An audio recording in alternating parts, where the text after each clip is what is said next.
আসসালামু আলাইকুম। আপনারা সবাই কেমন আছেন? আলহামদুলিল্লাহ আমি অনেক ভালো আছি। রিনা আক্তার কুকিং চ্যানেলে আপনাদের সকলকে স্বাগত। আমি কিভাবে তেলাপিয়া মাছ রান্না করি আমি সেটাই আপনাদের সঙ্গে শেয়ার করব। প্রথমে নুন হলুদ দিয়ে মাখা মাছটা আমি আগে ভেজে নিব। এটাকে লাল লাল করে আমি এফিট ওফিট করে ভেজে নিব। মাছটা ভাজা হয়ে গেছে, এটাকে আমি নামিয়ে নিব। চুলায় একটি কড়াই বসিয়ে দিব, এর ভিতরে দিয়ে দিব পরিমাণ মতো তেল। তেলটা গরম হয়ে গেলে এর ভিতরে দিয়ে দিয়েছি পেঁয়াজ। পেঁয়াজটাকে হালকা করে ভেজে নিব। এর ভিতরে দিয়ে দিব আদা রসুন বাটা, এটাকেও ভালো করে ভেজে নিব। এরপর দিয়ে দিব কাঁচামরিচ। কাঁচামরিচ দিয়ে সবগুলোকে একসাথে সুন্দর করে ভেজে নিব। সবগুলো ভাজা হয়ে গিয়েছে, এখন আমি এর ভিতরে দিয়ে দিব পরিমাণ মতো টমেটো। টমেটো দিয়ে এটাকেও ভালো করে ভেজে নিব। এরপর দিয়ে দিব এর ভিতরে পরিমাণ মতো হলুদ গুঁড়ো আর স্বাদ মতো লবণ। এগুলো দিয়ে সবগুলোকে ভালো করে ভেজে নিব। এরপর দিয়ে দিব সামান্য পরিমাণ পানি। সবগুলোকে একসাথে মিক্স করে ভালো করে কষিয়ে নিব। যতক্ষণ পর্যন্ত পানিটা না শুকাবে ততক্ষণ সময় পর্যন্ত এটাকে কষাতে হবে।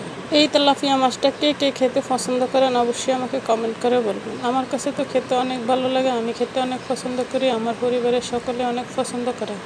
এই মাছটা আমাদের পুষ্কিনির মাছ। এই মাছটা খেতে অনেক মজা লাগে, মাছটা অনেক সুস্বাদু মাছ। আবার অনেকে তো কমেন্ট করবে, বলবেন যে তেলাপিয়া মাছ কেউ খায় নাকি? তেলাপিয়া মাছ তো আমরা কেউ খাই না। ভাজা ভাজা করে কষানো হয়ে গেছে, এর ভিতরে দিয়ে দেবো আরও একটু পানি। পানিটা দিয়ে আরও একবার ভালো করে লাড়িয়ে দিব। লাড়ানো হয়ে গেলে একটা ঢাকনা দিয়ে ঢেকে দিব।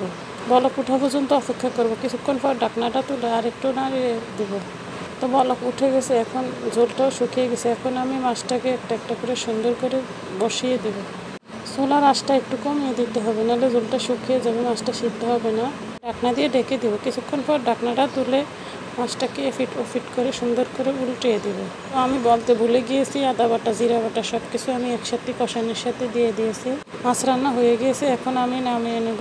দেখুন দেখতে কি সুন্দর হয়েছে, খেতে অত্যন্ত সুস্বাদু হবে। আশা করি আজকের ভিডিওটা আপনাদের সকলেরই ভালো লাগছে।